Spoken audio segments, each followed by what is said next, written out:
fine.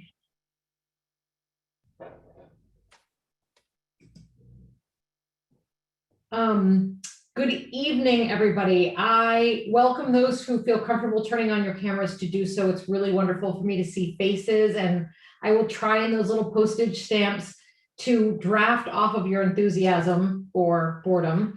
If I see you're bored, I'm going to amp it up a whole other level. So if you feel comfortable turning on your video, it helps create community, and I would love that. Faith, I don't know if you want to do an introduction just in general about the evening, and then have me jump in. What would you like to do? I got in. Nancy, get in. Oh, perfect. Oh, great. I'm here. Okay, that took a while. Sorry. Okay, so we're in for a treat. I'm sorry that I had a little trouble getting in. And I think you're gonna really love Victoria's presentation. She's always, so brilliant with this stuff. So Victoria, she ignites brand momentum. She helps companies meet their strategic growth goals. And as the dynamic founder of NK&A, she turns creativity, energy, and business know-how into marketing success stories for small and mid-sized companies across industries. Known for her unbridled enthusiasm, I can vouch for that, as well as her ability to problem solve in the moment, Victoria has earned a reputation as a sales and marketing dynamo who makes good things happen. So take it away, Victoria. Wow, now I have to live up to that. Now you do, yeah. Well, I want to welcome everybody and thank you for having me. I want to just say that this presentation is for you. LinkedIn is always changing and very active environment. And if you're not used to it, it can be a daunting subject. So we're all friends here tonight. No question is verboten. Ask anything you want, nothing stupid, and we will get you all to a place where you feel comfortable using LinkedIn, or at least can talk about it articulately. So what I'm going to ask is, if you have questions, because we have 36 people, and I'm going to be looking at little postage stamps. If you have a question, why don't you put it into the chat? And Nancy has promised me to monitor the chat. And my preference is, because LinkedIn is technical, and there are lots of different screens I'm going to show you, is that you ask a question in the moment, and we'll just pause and answer it. If I feel like we're going on too long on one subject, I'll save all the questions. I'll provide my email at the end, and then you can email me any question I don't answer tonight. And I'll be more than glad to one-on-one answer any questions that we don't get to tonight. Is that a good deal? Head nods. Okay, good. Thank you. Thank you, Pamela. Julie, thank you. All right, so I'm going to start off with the presentation. Let me just bring this up. We already have something in the chat.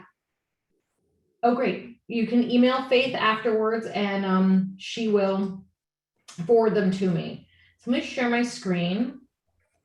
Let's see. Are you guys looking at a Zoom launch or at a PowerPoint presentation? PowerPoint presentation. PowerPoint. Oh, fantastic. We've got to love technology when it works well. All right. Now it's switched to the black screen. Yep. There we go. Perfect. Yeah. Do I have the right one up, Faith?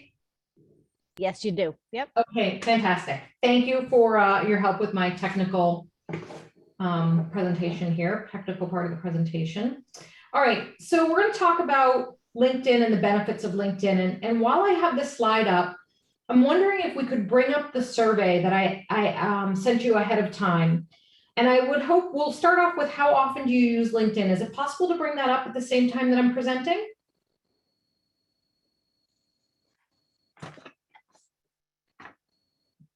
Great. She went to get dinner. It's telling me I'm logged in from another device. Your polling session is inactive. So whoever else is logged in as a SONSIEL person needs to make it active under the SONSIEL. All right, so while we're waiting for the survey to get up, because the survey will help me know where to spend more time and less time, why be on LinkedIn, right? It's just another social media platform to be a part of. Well, 19% of all millennials use LinkedIn. That's over 87 million individuals, and 37% of the US adults are on LinkedIn. That's a huge number of people. And we're a moving, ever-changing group of people, And so one of the best benefits is that it helps you track your contacts when they move from job to job. And it also allows you access to their contact information. Now, I know some of you are like, well, I don't want people to have my contact information. You get to choose what contact information is put in there. So that's the first thing to know, is there are lots of benefits for being on LinkedIn. Any luck with our survey? Who else Again? logged in as me? As a SONSIEL info at SONSIEL tonight, because they have the. Okay, well, we don't need it, so we can just keep going. So let's talk about some best practices for your behavior on LinkedIn. First of all, of course, you need to have a profile. And you need to have a profile as filled out as possible, as robust as possible. And you really want to use a professional image. We'll talk about that a little bit later. I'm going to point out some people who have some really great professional images on their Zoom profile. So we'll use those as examples. But the interesting thing is, if you have a professional headshot, you get 14 times more views than somebody who doesn't. So why wouldn't you put your headshot on there? Plus, you're all beauties. I've seen you. You should be on there.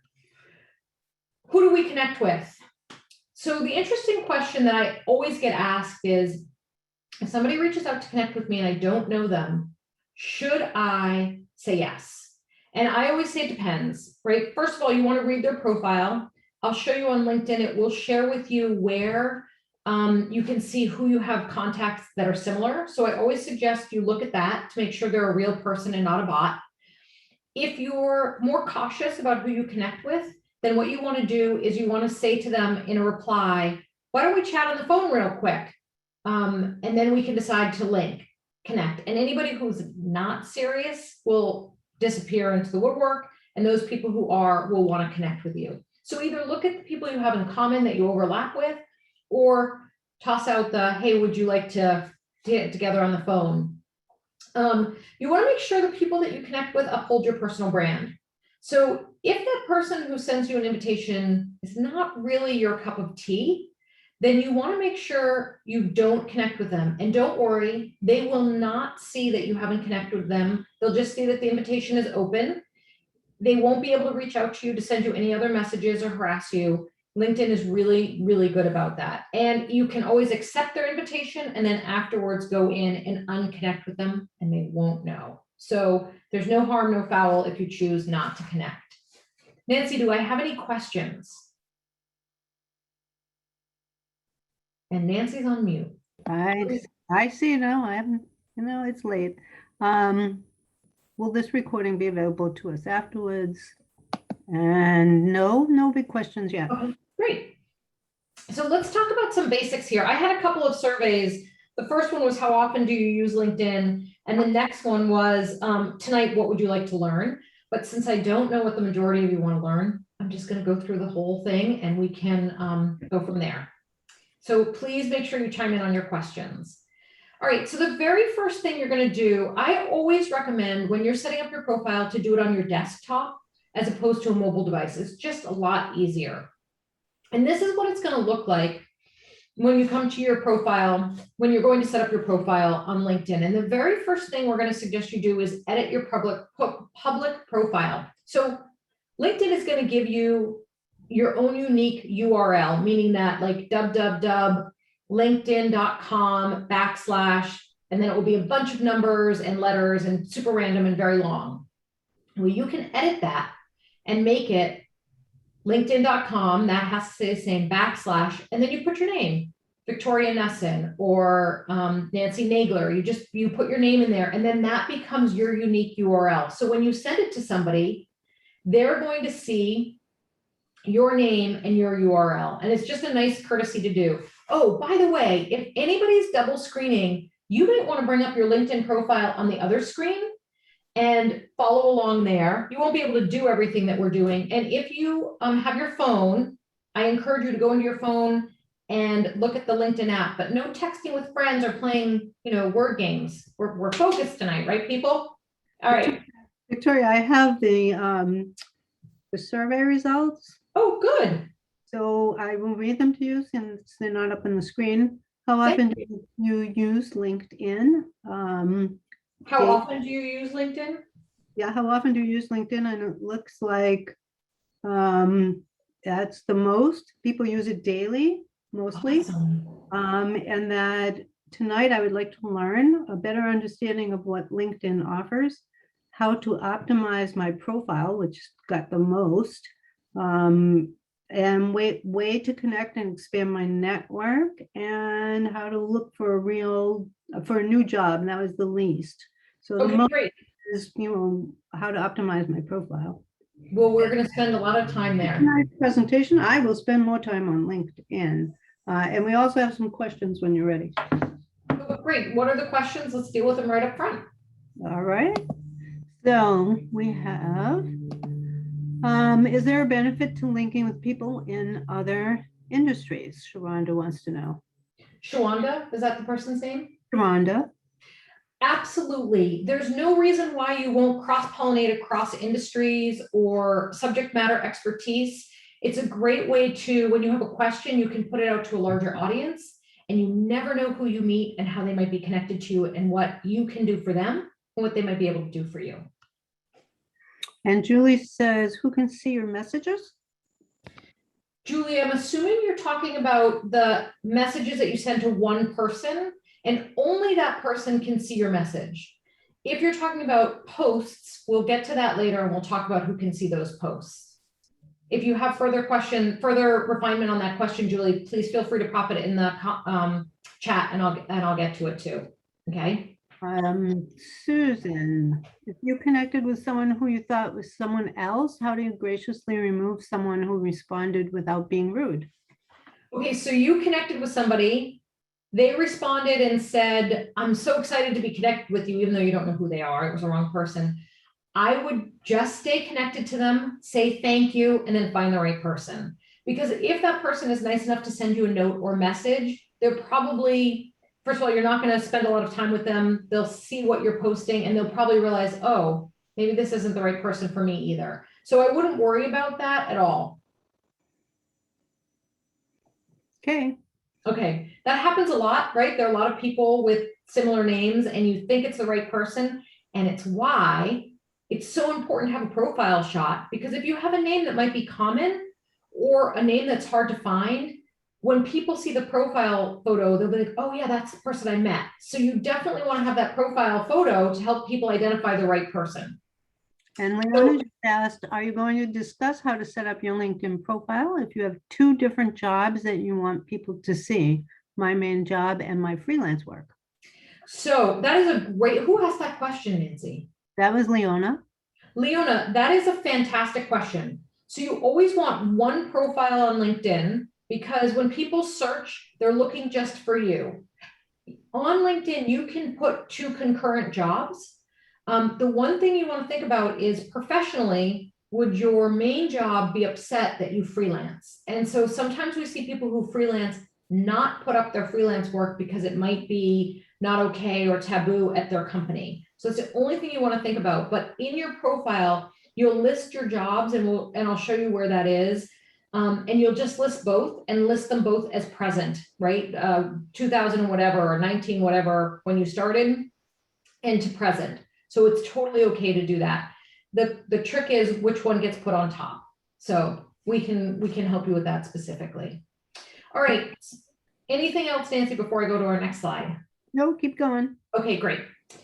So the next thing to know is LinkedIn has a great program to help you build your profile. And I'm going to show you some of the ways to do it tonight. But the very first thing we want to do is we want to make sure that our image is a good one. It should be a tight shot of your head. If it's too far away, you can't really make the person out. And remember, the whole goal of this photo in the top left-hand corner is for people to recognize you. So I want to just call out the two men that I saw at the beginning of with the post-it notes, post-it stamps, Robert Wang and Justin Kelly. You both have great profile shots. Justin Kelly's is a little bit further back. I still think it would work in this space. If not, you can zoom in. LinkedIn has a feature that allows you to zoom in on a certain part. Rhonda Mann's, great headshot. Love how close you are. Love the color in the background. Really great headshot. and Devonna King as well. Now, I'm going to point out that Kate Gross started out with the cutest picture of her son up there. And I was going to point her out as saying, cute headshot, but you have to use your own. And then she put up her real headshot, and that's a winner too. And then I'm also going to point out Kimberly Madison. That woman can rock a hat, and her Zoom photo is fantastic. Keep it up for Zoom because I think it looks amazing. But on LinkedIn, when you have this little tiny space, that terrific hat will look like a weird half circle on your head because see how tight you have to get to make that photo. So keep that one for Zoom. That's my tip because it's a great photo, but not right for LinkedIn. I hope that's helpful. Marion Leary, you have a great professional photo. I love that photo. It's, yep, she just put it up again. It's a fantastic photo, really complimentary, really beautiful, but too far away. And people won't really be able to get a sense of who you are. So again, great for Zoom, not super for LinkedIn. But I want to call out that, keep that photo because it's really good. Your photographer captured you really well, I think. Okay. You will see that LinkedIn has these little prompts. I've circled it here in red. These little prompts mean that you can edit this section. And this photo that's behind your, I'm going to tell you what they call this. They call this photo of yourself a TTP, teeny tiny picture. I think that's hilarious. This is your background, and you want to pick a background that's not busy. So LinkedIn will automatically put one up for you. Everyone will know that you didn't make the effort to pick a photo to put up there, and it's okay. But if you want to be professional and you really want to catch people's eye, you want to pick a photo that's either representative of you. So this photo that you see here is right off of my website. It's soothing, it's visually easy to look at, and it's not causing a lot of background static. My suggestion is really simple photos, so not a lot of color or movement. You might pick a solid color that complements something you're wearing. You might even on the right side have your logo against, if you have a company, have your logo against a background. That helps people know who you are. Most of all, remember, this is a professional networking site, so you want that photo that's the background to be professional. I noticed that somebody had up a really wonderful PSA for breast cancer awareness. And I thought, what a great place to do that on Zoom. Here, though, that picture would be teeny tiny as well in the background and would cause a lot of conflict between the eye looking at your photo and looking at the background. So remember, LinkedIn calls this a background. Make it that, a background image. So this little pencil is what you'd click on to upload your photo here. And then this little pencil below it, next to the in on my profile, helps you edit this section under your name. And I'm going to show you what that looks like now. So there's a headline. I'm just going to go back one. You can see I have my headline right here, helping companies plan and market their growth. That should be something that explains a little bit more about you. So if your expertise is breast cancer, which is to draft off of the person who had up the breast cancer awareness emblem on their Zoom, you might say something like educating woman by woman or educating every woman about breast cancer awareness, or amplifying breast cancer awareness, or putting an end to breast cancer. You want it to be something that connects to your profession and your passion.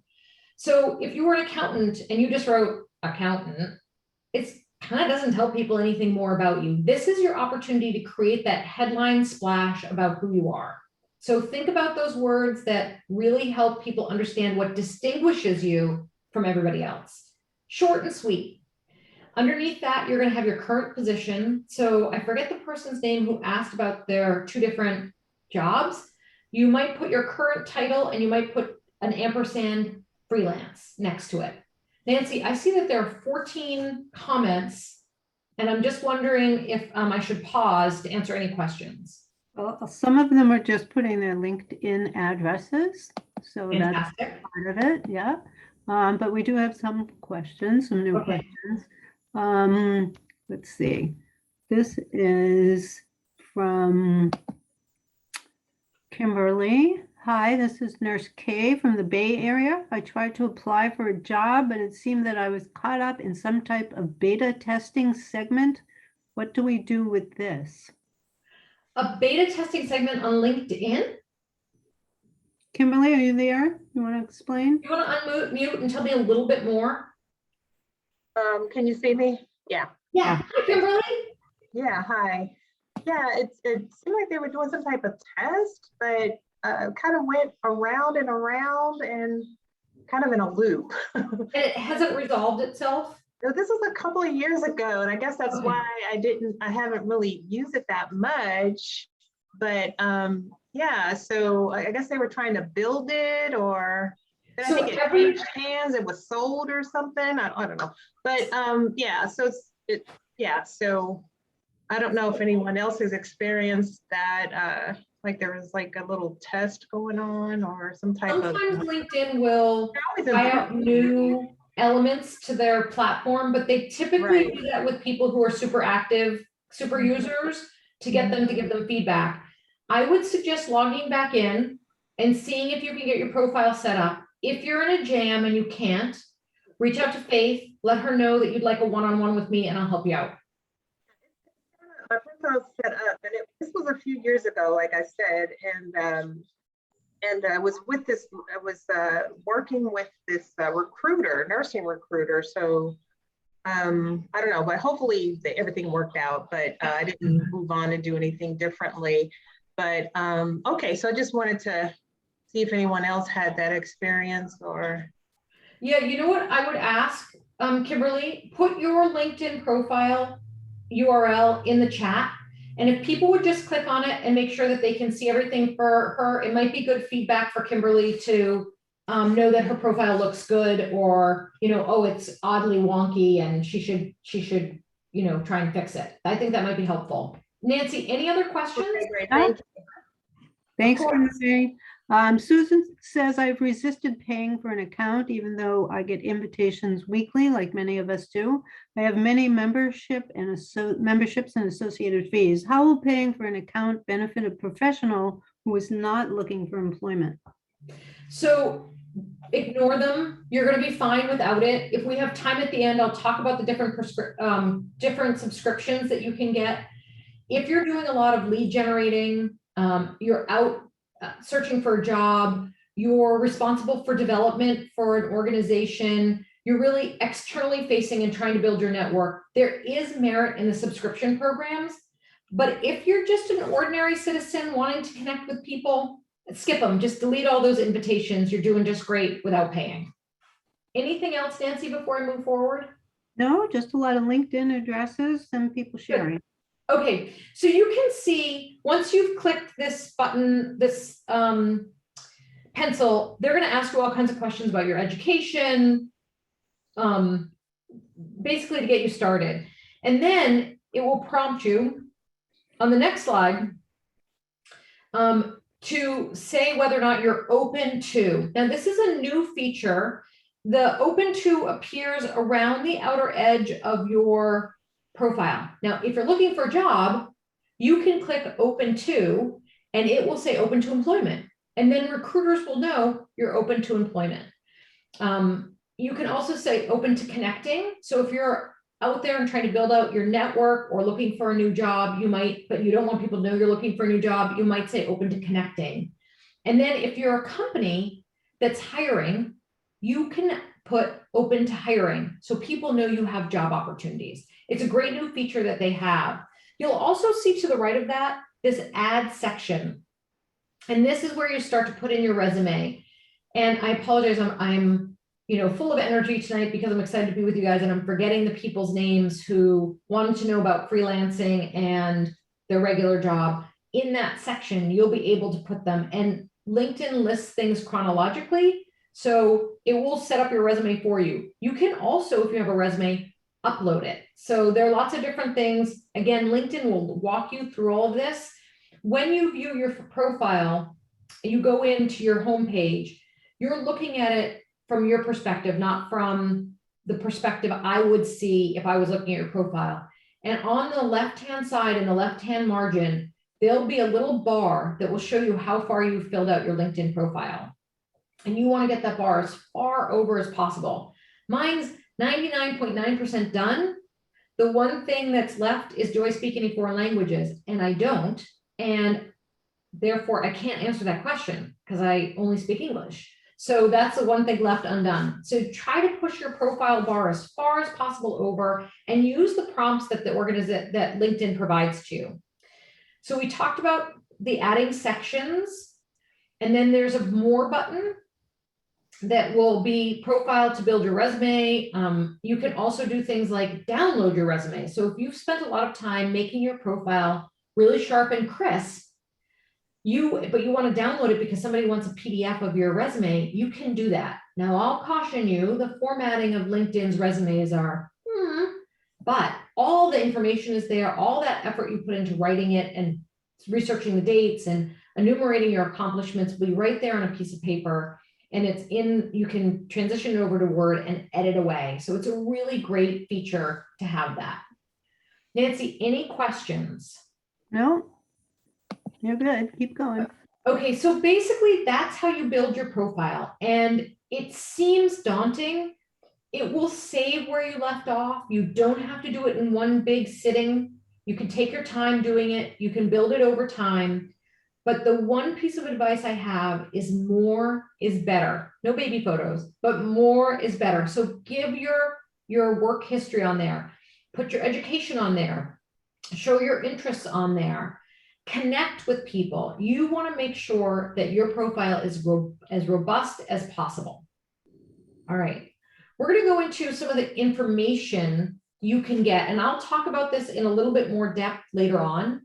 But when you're viewing your profile, not when somebody else is, you get to see this information. Nobody else sees this information, and it is your dashboard. And it will tell you what views you had of your profile, how many views you had of your post. So anytime you post on it, how many times you appeared in a search. It gives you all kinds of statistics, and I'll go over these statistics at the end, but it's kind of fun to see who's looking at your profile. It's fun to see your numbers. And if you're a person who regularly posts or likes things on LinkedIn, you'll start to see the statistics keep growing over time. Now, this is where everybody asks me, if I put in Joe Biden's name into the search bar, will he see that I searched him? And the answer is yes, he will see you searched him. However, you can go into stealth mode. So anybody who wants to check out their old high school fling, you can absolutely snoop on them. You just go into settings and into privacy mode, and you can check him or her out. So just wanted you to know that because I get that question all the time. Nancy, before I move on, any questions? Yeah, we did have one. Is there a best place to put, right? I have to get the rest of it. Is there a best place to put presentations completed at local and or national conferences? Oh, this person's going pro. Love it. So yes, there'll be a prompt, and I can't remember off the top of my head, where you can upload presentations and documents that you've created. So for example, if you've done a research paper, or you've published an article, or you have a PowerPoint deck that explains something about your industry that you did, it will allow you to upload those in your profile, and they will reside there permanently or until you delete them. And I don't remember specifically where that is. If you can't find it, reach out to Faith. I will do a bunch of screen grabs and show you where to go to do that. Is that a deal? I'm gonna assume that's a yes. Anything else, Nancy? No other questions. Julie just said, I just got funded and published in the last year, and I would totally do that. Go for it, Julie. I support that 100%. All right, 12 minutes per week. What are you gonna do? How do you stay active on LinkedIn? A lot of you do this daily, which I think is fantastic. Some of you may be shy to get on LinkedIn, and I'm gonna give you a quick 12 minutes per week. That means you don't have to do it all at once. I am gonna share a little stat. I'm gonna share a little hint. By putting LinkedIn on your phone, the app on your phone, and allowing the little red circle badge in the corner to come up, will encourage you to get into LinkedIn more often. So I suggest if you're wishing you spent more time on LinkedIn to do that. The other thing is, think about a time of day where you're going to be doing this. Now, there's a little statistic out there that's embarrassing, but 70% of Americans surf their social media while they're in the bathroom. So if that's your routine, just think about adding that to your moment when you're in the bathroom and have your privacy to do some surfing on LinkedIn. And I always share that statistic so people don't feel alone, but also to say we're creatures of habit. So if you don't create a habit about when you're going to go into LinkedIn, it won't happen. All right. So on the left of the screen, I'm showing you what it looks like on your desktop. And on the right side of your screen, I'm showing you what it looks like on your phone. Now, everybody's going to see this big white section at the top of my phone. And the reason why is for my business, I manage a lot of other businesses' accounts. And those all show up in this big white space because I've whited it out. And I just didn't want to have people be confused, like, why do you have all those companies up there? Those are all the companies I manage and you don't need to know about it. So it will look slightly different on your phone. So the first thing we want to do is connect with our contacts. And the way you do that is you type somebody's name into the search bar, and what will populate are a series of people who have that name. So if you were searching Carl Barnes, who, by the way, is a wonderful human being, and obviously he rides the Pan Mass Challenge, there might be 4 or 5 Carl Barnes, but because there's that TTP, put in the chat if you remember what that stands for, I know that that's Carl Barnes. So again, another reason why you want your photo in there, but also it will help you when you're looking for contacts. The second thing I would do is add a message. So on your desktop, it will prompt you. It will say connect, you'll push the connect button, and then it will say add a note. And you can add a little note. I always encourage people to add a note. It makes sure that the person knows you're not spam. It shows that you've taken an interest in them, that you know something about them, or you've read their profile and want to connect with them for purpose or reason. It does not need to be a novel when you do it, but just, Jared, I was reading about your work at Waldron Rand, would love to connect with you. I think we have a lot in common, or I think I have some introductions for you, or I'd love to learn about your profession, whatever it might be. Now on your phone, it's not as intuitive how to do it. So instead of connecting with the person, right, we've picked Peter Nesson. I thought this was funny. There are very few Nessons out there, but this person, Nesson, I feel bad for him. It's going to be hard to spell that. Instead of pushing connect, go to more, and then down here in this call down box, this will pop up what you see over here on the bottom right. You want to click on personalize your invite. And it's the same thing as adding a note. They just have not, I don't think they've perfected this part of the app yet. But it will pop up a little window just like it does on the left side, and you can add your little note in. Any questions, Nancy? Let's see. Rhonda says teeny tiny photo. No? Oh, you got it. Yeah. Perfect. Thank you. Okay. The second thing I recommend you do, and oddly enough, it takes longer to explain what you should do in 12 minutes than 12 minutes. I'm sorry about that. The next thing you want to do is you want to respond to messages and notifications. And on your desktop, your messages show up in the top with this nice little talk bubble. And on your phone, it's a little bit less obvious, but it's up here in the top right-hand corner on the opposite side of your TTP. And that's where you'll see your messages. And your notifications are the bell on the top and the bell on the bottom. Now, don't be discouraged when you go in and you don't have a message and you feel like, nobody loves me. Go to your notifications. It will tell you how many people viewed your profile. It will tell you about people who've made posts recently that are in your network, and you will feel a lot more connected. So this is sort of my reward for going into LinkedIn, is I get to either have a message from somebody or I get to read about people that I care about. So, we're all about the reward, that thing that feeds us to keep going. And for me, this is that spot. The next thing we want to do is look at profile views. So tonight, here's what I encourage you to do. Find somebody on this meeting, go through the photos, pick somebody, like if you don't know Julie Gerlinger, right? Find her on LinkedIn, send her a little message, practice, look up her profile. You're going to go up here in this search box. Oops. Let me go back. Hold on one second. You're going to go up in the search box. You're going to put her name in. Julie, you're going to get a lot of invitations tonight. Put her in. And I have a question though. Dope Tamika. Is Dope your nickname, first name, or is it Tamika? She's got to unmute. I'm calling her out. She's not going to respond to me because I want people to look up Dope Tamika. I think it's a great name. She's not responding. Okay. But you see why it's important to have your actual name here. Make sure your spelling is correct. So if Dope's on LinkedIn, connect with her, go in and search, send her a message, and then see what happens. All right. So the next thing I would do is look at who viewed your profile. So when I go into LinkedIn and I'm on my screen, here's that call out box on the left that I talked about before that will show you how you're doing on your profile. You will see who viewed your profile. And this is just a fun little way to see who's checking you out. So it will show you a bunch of statistics. So the first thing to do is review your stats. This will show you how many profile views you've had in the last 90 days. If you're competitive like me, you will want that number to always be going up. You'll see the percentage since last week, and you'll also be able to see who viewed your profile. Now, here's the limitation. If you're on the free version of LinkedIn, which I think is fine for the majority of the world, you may not see everybody. So it kind of blurs out some people. I have a paid subscription,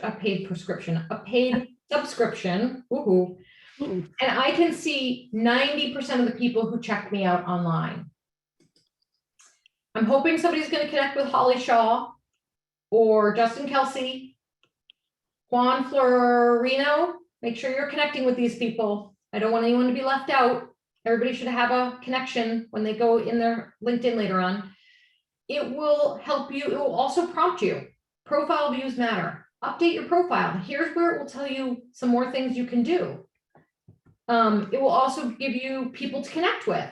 If you're not sure who to connect with, maybe Daniel Navarro is on there and you didn't know about him. So it will tell you to connect with them because it will start to see who you know and who they know. And then engage with your feed. We're going to talk about that as the fourth thing you do. So posting. Nancy, any questions? No, some LinkedIn sharing is going on. I love it. All right. So if you are brave enough to post, and I highly encourage it, you will do that right up here on your desktop under Start Post. And on the phone, it's down in the center bottom and it says post. So you will, I'm sorry to make you guys car sick. You will go here and you'll write your post. You can do things like add a photo, add a video, add a document. You can even write an article. Now, I think it was Julie who just recently got published or wrote a book. So Julie, you might take a screen grab of that research or book and say, so proud to, be launching my book. You can find it on Amazon or on independent bookstores or wherever. And then I would add a photo of your cover. And what happens is, if we look at Martha right below, Martha put in, wow, it's teeny tiny text. It's a TTP too. Even if things go well with vaccines and the economy, there may be no particular reason for stock prices to change, right? That's what she wrote in this box up here. And then the photo she attached is this gentleman being wowed by his iPad. And she actually linked to an article. And what happens is when you put a URL into your post, when you're writing, even if things don't change, check out this article. LinkedIn will do you a favor and draw down that article's photo and put it into the feed for you. Now you can override that, but in this case, clearly Martha used the article's photo. So just some tips, little tips along the way. For Carl Barnes, he used an image that he must have had, and you can see he has a link in here to help him get his funding. Well, Catherine had a good question. The difference between connecting and following. Oh, Catherine, thank you. I don't have that in here and I'm going to add that in. Okay, so connecting means that I'm sending you an invitation and you and I are going to connect. And when I go into my contacts, I'm going to see you. When you follow either a person or a company, you're telling LinkedIn, when I'm on my homepage and I'm seeing all that news in my feed, I want to make sure that this company or person I'm following shows up in that feed. Now, here's a little secret. You could follow 50 different companies, 100 different companies. LinkedIn won't always keep that company's or person's content coming into your feed unless you like it. So if people are familiar with Instagram or TikTok or Facebook, when you start to follow somebody new, if you don't like a bunch of their posts, Facebook, LinkedIn, whatever social media platform doesn't know that you really want that content, even though you told them you would follow it. It's watching your behavior. And the whole goal of any social media platform is to give you more of what you like. So when you like something, when you comment on something, when you pause and read something and don't react to it, it knows what you're doing. And it's the reason it's doing all this is to figure out, how do I get this person more of what they want? So remember, what you do on LinkedIn, what you do on any social media platform will feed you more of the same. And I'm going to get on my soapbox for one moment. Is that okay, Nancy? Yeah, go ahead. So if we are always liking the same kind of content, we will get the same kind of content. And I say this to my kids all the time, and I say this in all the speeches I give. If you had to eat oatmeal for every meal of your day, you would not be a well-nourished person. So think about occasionally looking at something that isn't your normal thing to look at. So for example, if you're a person who draws all the time and you are only looking at drawings, you might want to tell your social media platform, show me some photos every so often, and go and like some of the photos. Same thing on LinkedIn. If you're only looking at things having to do with hospitals, you might miss something about caregiving. So you want to make sure that you're indicating through your behavior, which is shown by how long you pause and spend on a particular piece of content, by liking it, by commenting on it, by following it, by sharing it, by sending it. They're tracking all that behavior and they will feed you more of it. So make sure you're diversifying that feed of content by searching for new pieces of content or liking something that's not your normal thing that you would like. It kind of mixes it up for LinkedIn and it will mix it up for you. Any other questions? Leona wants to know, would you recommend I put some of my freelance published articles here that I've done for other clients? Absolutely. If you're a freelancer and you're writing or doing research for clients and you want people to get a feel for what you do, you want to include that in your profile. Remember, your profile is just that. It's a profile of who you are. You want to show all aspects of who you are as a person. Let me take that back. You want to show all aspects of who you are as a professional. And so you want to make sure that if you're publishing or writing, that you're referencing that. The only thing I would say is you should probably check with your clients that it's okay with them. This is a really interesting question from Denise. Mm-hmm. I post frequently on LinkedIn. Some of my posts have over 2,000 views, but only 2 likes. How do I improve how people interact with my content? Oh, such a great question. And there's a whole section in here if we get to it, but Nancy's going to cut me off when you guys need time for networking. Couple quick tips, hashtags. And if there's a lot of people who'd like to understand what the heck hashtags are, put that in the comments and I'll do a little section quickly on hashtags. Use hashtags. Another great way to boost your posts is @mentions, AT mentions. So what is an @mention?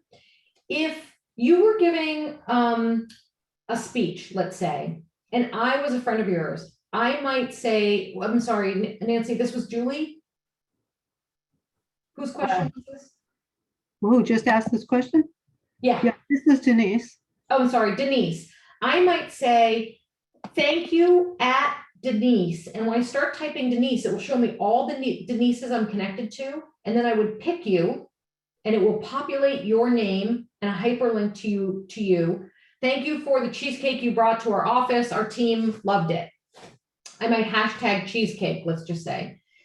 LinkedIn will now notify you that I posted about you. And I'm going to be drawn, you're going to be drawn to go and like my post. So in your own post, think about mentioning other people. And there are lots of different tricks to doing that, but working people's names into your post and mentioning them will encourage them to come and look at your post. The other thing I would think about doing is mentioning companies.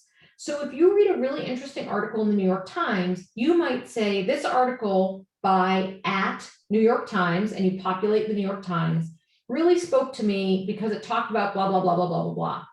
LinkedIn will, and then you provide a hyperlink to it. LinkedIn will populate the image, and then people who follow the New York Times will see your post. Not everybody, but a lot of people who follow the New York Times and also have shown LinkedIn they're interested in similar content will most likely see your post, and that might draw more followers to your post. So @mentions and hashtags are great, and then really good photos attached to your post is another great way to get more activity. And then the fourth one, I'm giving away all my secrets, Nancy. The fourth one is to hold a poll or a survey on LinkedIn. That gets a lot of activity. Any other questions? Justin said, I'll call myself out on this one. Thoughts on putting credentials in one's name? Oh, that's a good question, Justin. And it depends. I know this is going to sound crazy. I think if you've earned the distinction, it should be there. There are people, particularly in the financial industry, and I'm not so familiar with the healthcare professional industry, who might have like 4 or 5 designations, and these abbreviations get longer and longer and longer, and then it just looks like gobbledygook. So you really want to think about how many credentials. I don't think more than 3 is helpful. How many credentials you have, what order you list them in, and making sure that when you see it on your profile, it visually looks digestible. Can people actually read that? And then in your profile, make sure you list all of those credentials as well. Because if somebody searches for one of those credentials, let's say we want a speaker with a particular credential, I might put the abbreviation for the credentials in my search bar on LinkedIn, and we want to make sure that you come up. So good question, Justin. I would go for at least up to 3. And then after that, I'd start to look and see what it looks like. So Susan says that she sees it as a group setting. Is this similar to Teams? A group setting. Oh, maybe what she's thinking about is you can join groups. So I don't know if your organization has a group on LinkedIn, but typically organizations will start a group and they'll invite people, or people will apply. You know, I want to be a part of this group, and then there's a monitor of that group on LinkedIn. And that's a place where you can have a private chat among group members. So Nancy and I met through the Boston Club. The Boston Club has a group called the Boston Club. And as a member, you can request to be a part of the online group on LinkedIn, and the moderator of that group will accept me. And then I can read and have back and forth. So I might ask my group a question like, hey, I'm looking for a really good copywriter. Does anybody know a copywriter I might want to use? And then people will respond to me. So I think that's what the groups are that you're looking at, is my guess. If you could just put yes or no in the chat, that would be helpful. Any other questions, Nancy? Not right now. Okay, you guys are doing great. Do I have time? Let's see, what time is it? It is 5 of 8. Yeah, I just got another question from Juan. Yes, Juan. Should you keep, wait a minute, there it is. Should you keep credentials from a prior industry you worked in, or just current industry you're in? Oh, that's a stickler there, Ron. My suggestion would be, if it's relevant to the kind of work you want to attract right now, and it's from a previous industry, absolutely. But if your focus right now is a real shift, you've pivoted, to use that COVID word, you've shifted to a new direction in your career, it might not be as relevant to put it in your name, but to list it below as one of your accomplishments, absolutely. I would absolutely do that. So Victoria, what do you have left to present? Because I could ask the group if they want to go. Yep. So we could look at how you search for somebody on LinkedIn would be probably the most relevant of the other things I have to share. Some of the other things are about business pages or about subscriptions, but searching for contacts might be something that's interesting for people. Okay, so why don't you do that and then we can take a few minutes to network. Great. And I just want to thank everybody for letting me use your names, call you out, for opening up your videos. I see everybody has shut off. Well, not everybody. A lot of people still have their video on. So I thank you for that. And I really appreciate all the questions. It makes it so much more interesting than just hearing me talk. All right. So how do we search for contacts on LinkedIn? In LinkedIn, you will find a couple of ways. So you can view all of your first degree connections on your connections page. So it will say my network. You'll see up here this little icon of people. You'll click on that and it will bring out this call down menu you see here. Manage my network, connections, teammates, contacts, people, follow. So connections are people who you've actually, they've sent you an invitation or you've sent them an invitation and you both accepted.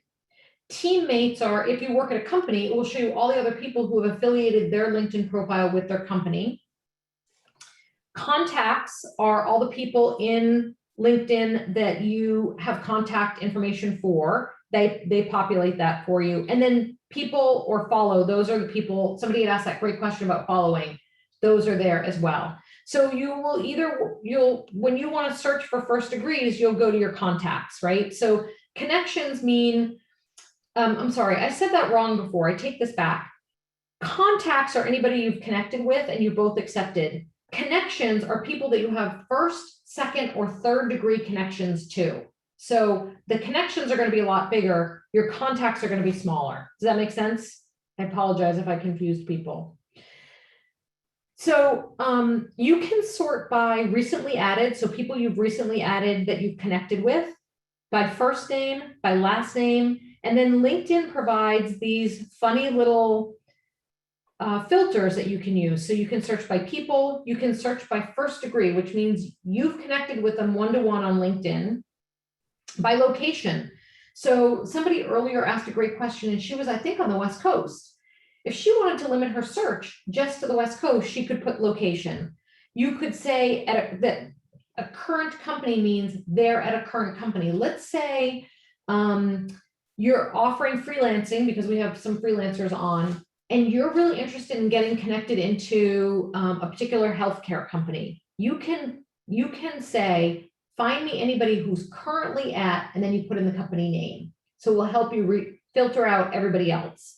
And then they have this section called all filters. And all filters will come up with this long laundry list. I want to connect with anybody who's a first degree, located in India.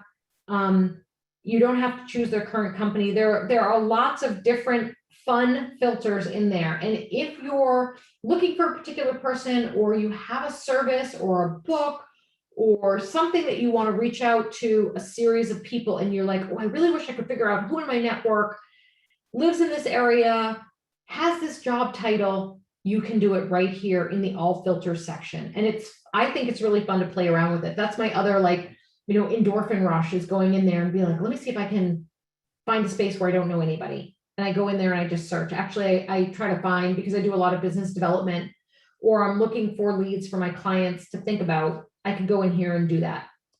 So it's a great place to go to manage your network in there. The My Network, that picture of the two people, is a center for managing all your contacts. Use the contact center, allows you to import and export and sync your contacts. So you can add more contacts. You can export your contacts. I'm gonna just challenge that, because LinkedIn giveth and taketh. And this item I see come and go more often than anything on LinkedIn. So sometimes you can download your contacts and sometimes not so much. And then you can manage synced contacts. I am on a paid subscription. I don't know that everybody else will have it, but if you have a CRM system, you can sync your contacts between LinkedIn and your CRM system. Not guessing that's big for anybody here. And Nancy, that is the end of. Okay. There was one last question, which was, are you willing to share your slides? You are so wonderful to ask, and I hate to say this because I'm typically a very generous person, but this is part of my livelihood. I'm typically paid to give this presentation, but because I love Nancy, I did it for free for you guys tonight. So I'm gonna have to say no to that. But this is being recorded, so you can look at anything I've provided here on the recording. And I apologize again, feels very selfish, but I hope you'll respect just my need for preserving my deck. I think that makes perfect sense. And I want to thank you, Victoria. This has been fabulous. I think we've seen some very positive comments come up in the chat, thanking you for all of this information. I'm sure there's like 3 more hours of this that you could talk about, you know, endlessly. But we're gonna have to thank you and let you go, and appreciate you taking the time. Thank you one and all for having me. This was a really fun way to end my day, and I wish you all the best. Remember, I'm here as a resource should you need me. Have a wonderful evening. Thank you so much. We really appreciate it. Okay, so that was really exciting. Learned a lot about LinkedIn. I'm sure you all did too. So now we have the open portion of the networking part tonight. So I want to mention that our SONSIEL's Nurse Hack for Health is November 5 through 7, 2021. If you have not signed up, please do. It's free for all to attend. Invite your friends, invite your marketing people, your IT people, your doctors, your nurses, your CNAs, we welcome everybody. This is just not just a nurse hackathon. This is what makes SONSIEL so great, is that we collaborate. We collaborate with all areas of medicine. And this is what makes nursing great. If we collaborate well, then the patient care and the nursing care and just our overall mental well-being is better, gets us more inspired, and gets us to work better cohesively and to make healthcare better globally. Anybody have any questions, or did anybody have any stressful work, anything that need to bring up? I'd be more than happy to open up the forum. Questions? Has anybody else? Nobody? Has anybody not attended one of our hackathons and have any questions? Oh, Dawn, please, anybody? Robert, oh, come on. This is like monumental. I mean, like, this will get you so inspired. I can't tell you how, when you leave one of our hackathon events, like how it makes you feel. It gives you adrenaline. Dr. Holly Shaw will tell you, you know, even her coming off of treatment and went to one of our hackathons just gave her a whole new perspective and just gave her that extra lift that she needed to continue. I highly recommend it. Just the creativity and just how it makes you think and pivot. Just anything, your everyday life. It's just inspiring. I do have a question about Sure. it. Do you have to be there for all 3 days? So I can answer that if that's okay, Faith. Yep, go right ahead. Hey everyone, I'm Marion Leary. I'm one of the co-organizers of the Nurse Hack for Health and a board member of SONSIEL. So do you have to be there for all 3 days? It would be helpful to be there for all 3 days. So for those who don't know what a hackathon is, it is a very intensive event where you pitch a problem, form a team, and then work over the weekend to come up with a solution to the problem, and then pitch your solution to a panel of judges on that Sunday afternoon at the end of the event. Now, if you can't be there for a couple hours for one of the days, that's okay. But if you know that you can't be there for, say, the entire day on Saturday, that really probably wouldn't work, because that's when the majority of the hacking usually takes place. So it's a hard question to answer, because a hackathon really does require a lot of time and commitment. However, we know everybody has other things going on and can't always give up a whole weekend. So it's sort of a question you'll have to figure out how much time you really won't be there, and then be able to work that out with your team members. So this is a team event where you will match yourself with other people who have the same interest and health topic of you that you have, and you'll form a team together. So I think just to add to that as well, Marian, I'm Mary Do Ackerman. I'm also a founding member of SONSIEL and have participated in a couple of the hackathons in different roles.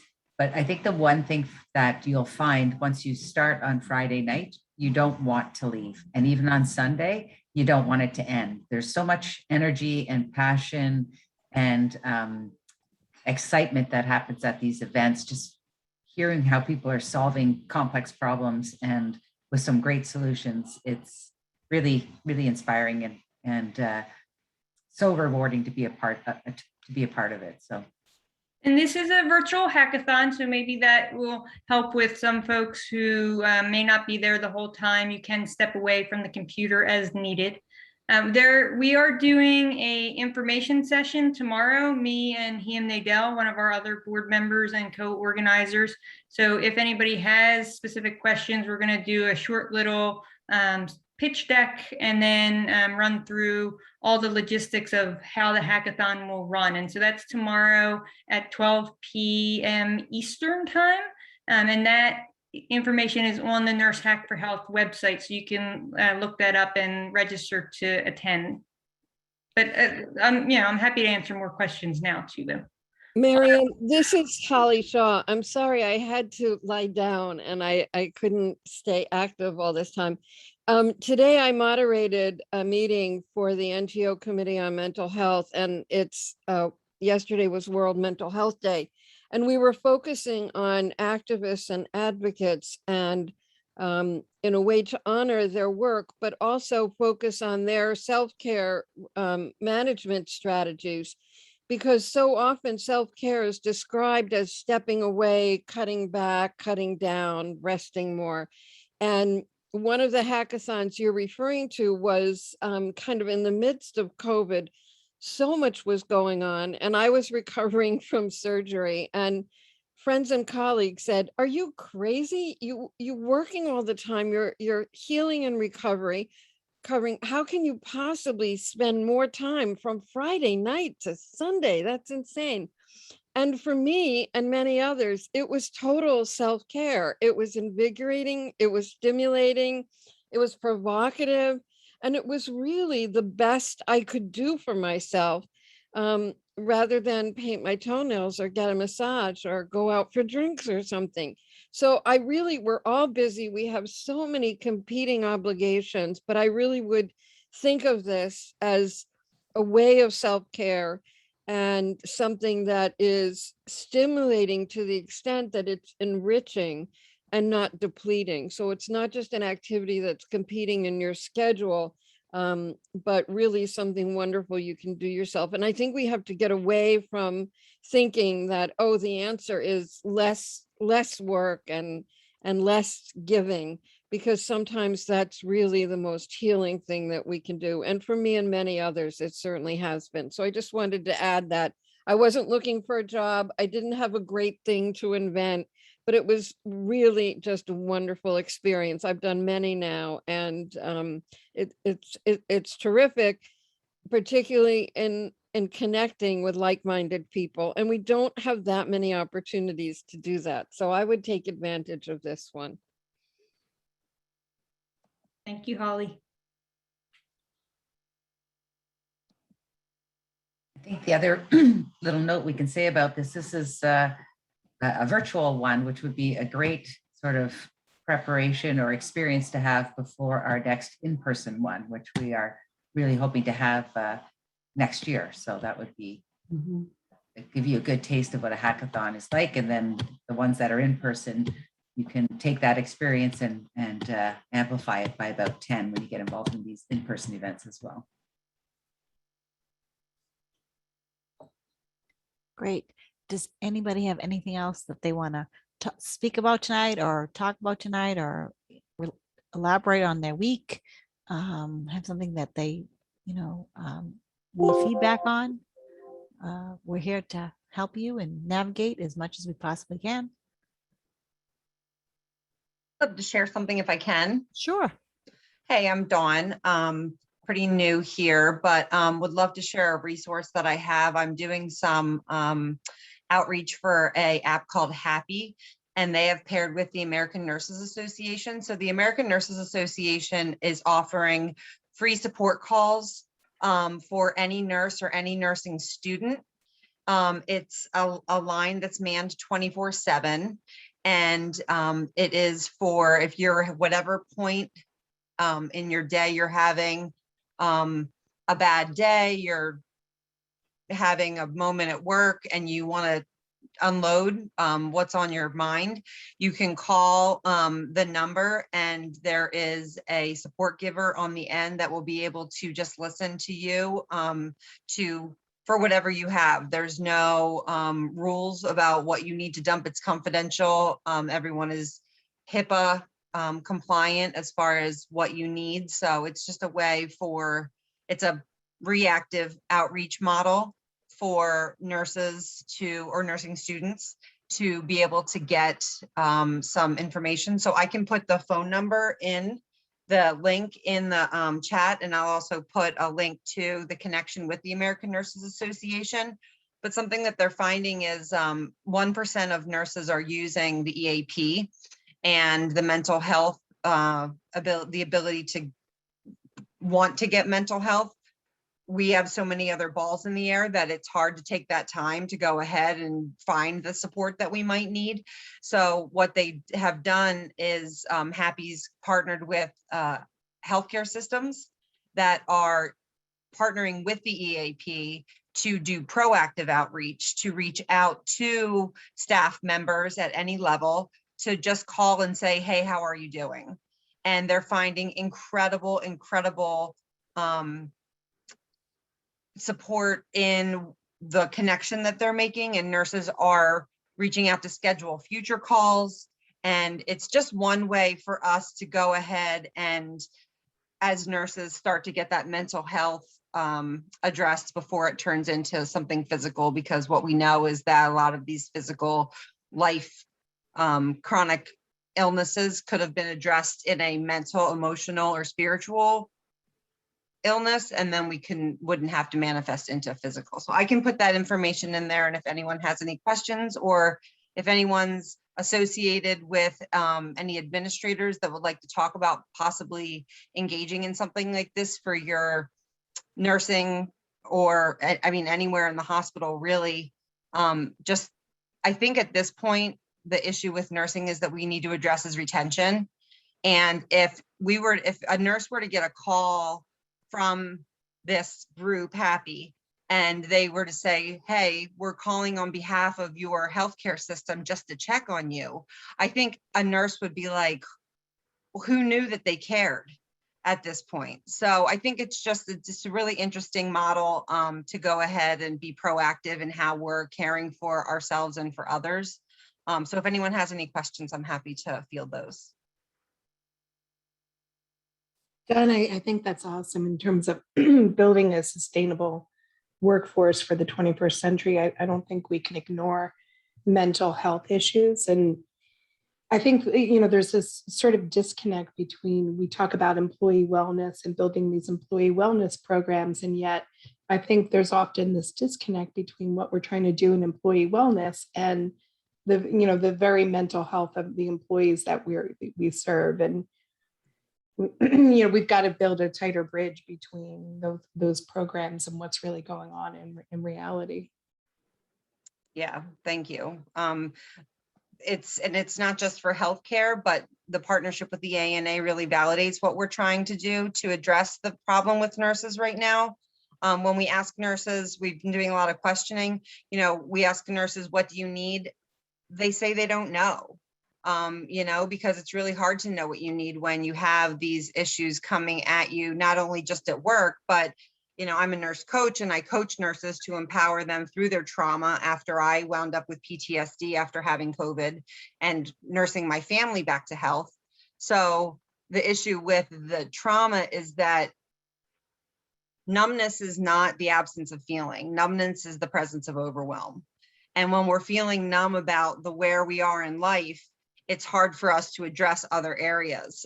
So in the proactive model, we're finding that we're addressing some of these issues without having to wait for someone to reach out for help, because what we know is that most people won't.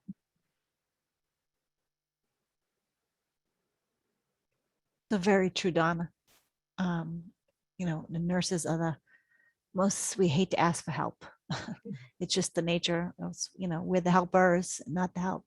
So this is really fantastic, and I highly recommend sharing this with your coworkers, especially where it's completely, you know, anonymous. I mean, we tell in mental health, we tell somebody if they're having, you know, difficulties to call a suicide line, and we need to practice what we preach.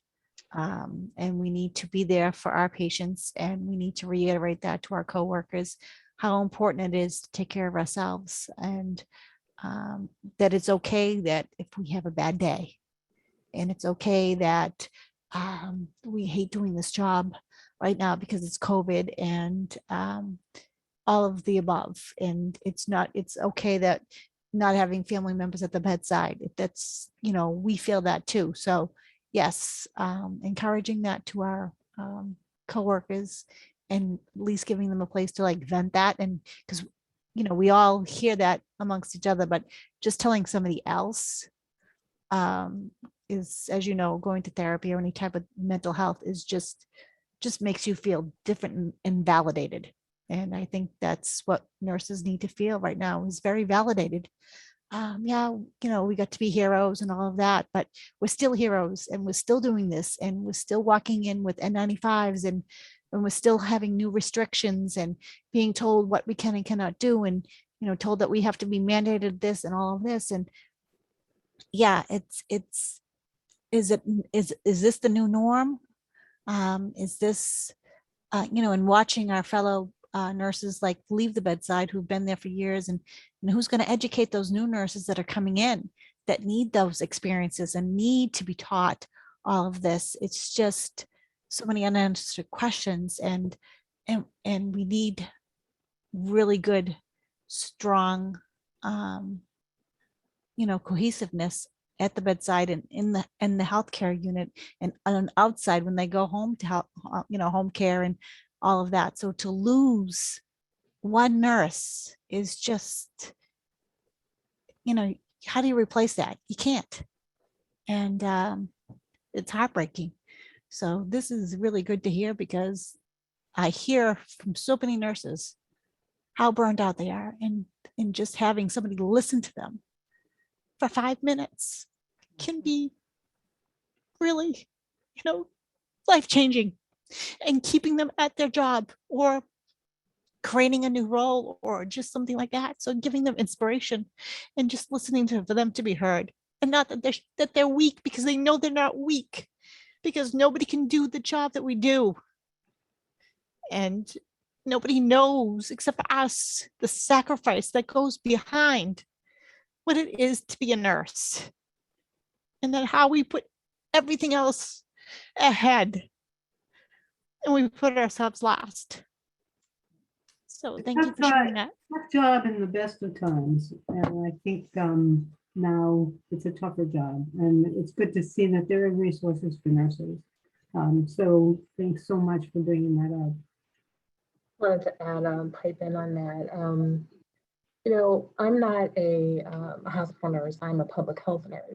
So I have not worked in a hospital. I've been a nurse close to about 30 years, but I would like to say that we get 30 hours of continuing education every 2 years. It would be great. I don't know how this would be implemented. I don't know if it could be implemented through the union. I think the union pays for our continuing education units. It's 30 hours. It would be great if with that Happy app to say, well, we're going to give you 30 hours or 40 hours off to kind of reflect on what's going on, and, you know, just drop it in their lap so they are not, oops, that's my desk, it's sinking, so that they have the opportunity to take the time off without worrying about, you know, who's going to cover my shift. And like I said, I haven't been a hospital nurse, you know, in forever.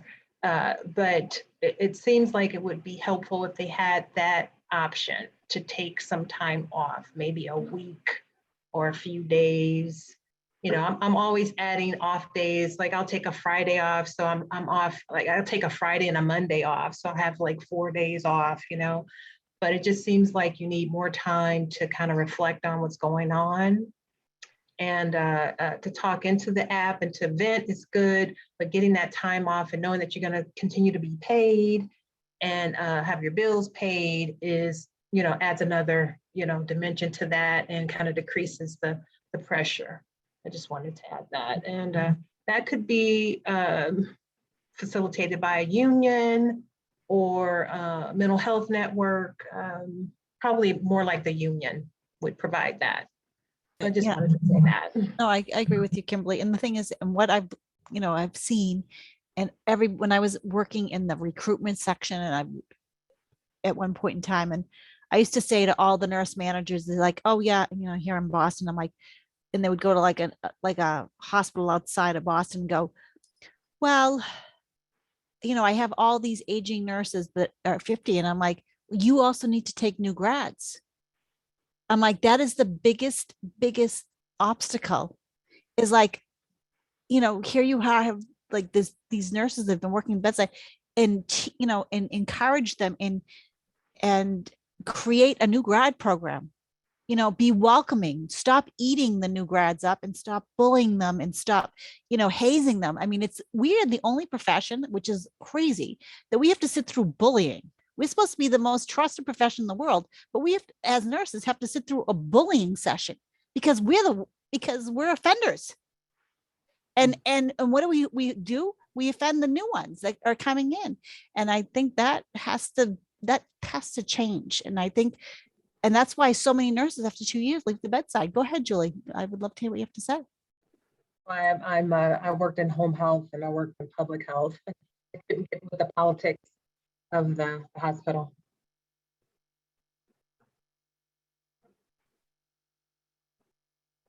I was just applauding what you were saying, but truth be told is that I tell folks, and I've precepted a lot of newer nurses and for my peers, I just say, look, nurses can either eat their young or they can cultivate their own. I don't do the former, I do the latter. And so, you know, I mean, because it's hard for me to think that I know very few nurses that don't fall into one of those two categories. So I, you know, for me personally, I push forward that I'm not going to eat my young and I am going to cultivate what's around me because my own success is not dependent on the failure of others. And that's what I think, you know, a lot of times people need to hear and try to push forward.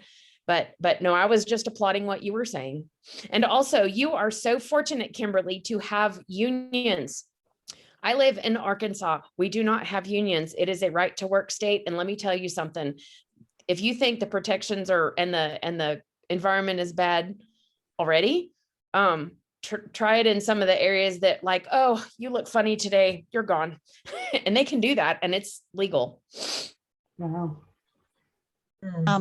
Robert, go ahead. Yep. Yeah, so all of this talk about, you know, how horrible things have been at the bedside with staffing and burnout, and the stress and everything. I would like to toss out what I hope will be a small bit of hope for this. Over the summer, I've been working on sort of a very personal project of mine, tracking down what I believe to be a flaw in what I believe to be is a not uncommon budget methodology that is being used in nursing. I believe that I have collected enough information to back up my claims. And I can also now say that I can confirm that there are two very significant professional organizations that are teaching a budget class that are using this flawed formula that I've identified. And they've been teaching it to nurse managers for at least 4 years. So I have this week reached out to key people at these organizations and in this space In identifying this problem, for 4 years. Um, in analyzing this problem, I've actually also identified a number of formulas and tools that would actually help many nurse managers to make more sense out of their schedules. For those of you that have worked on the floor or around the floor, how many times have you seen a schedule that's been posted for the next month that already has holes that need to be filled? That should not be happening. What's happening is the managers are overspending on their non-productive time and then putting what's left over at the bedside. So I'm hoping that I can get this information out to the right people, that we can get it out to the right organizations and have a more open and, I guess, intelligent and informed discussion about some of these staffing issues that so many people have been having. Thank you, Robert, for sharing that, and definitely put your information in the chat so people can reach out to you to learn more about that. Denise, go ahead. You were next. I was just going to say, and it actually ties back to our discussion earlier about LinkedIn. I posted on LinkedIn today. I think this is a moment for us to rise to the occasion, to come up with innovative solutions. But one of the things that's very prevalent in the organizational development literature is an idea called job design. And there's 4 components: rotation, simplification, enrichment, and enlargement. And yet, if we look at the literature, why people leave the nursing profession or they leave their workplace, it's around, one of the things they hate to do is rotate to another place, is to float to another floor. But yet job rotation can help people avoid burnout and avoid boredom, and it can help sustain a workforce and give them new meaning. So how do we make something that is otherwise viewed as, I hate to do this, to this really helped me survive my nursing career, diversify my skill set, think about things in bigger ways, and avoid burnout, essentially. Thank you for sharing, Denise. You're right. I mean, it's just, right, that whole rotation, like, I was speaking to Ham, and she's the head of, nursing innovation at National Hospital. And she always says to nurses, please tell me when you are not feeling invigorated at your job.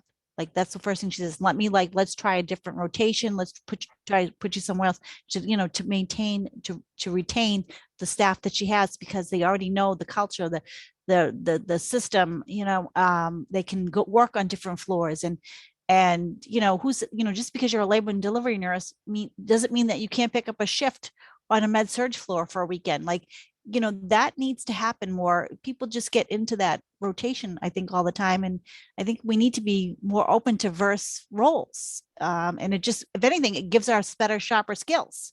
And working with our coworkers and asking for help and saying, I haven't done this in a while, but can you help me do this? Like, and it just makes you better. Normalize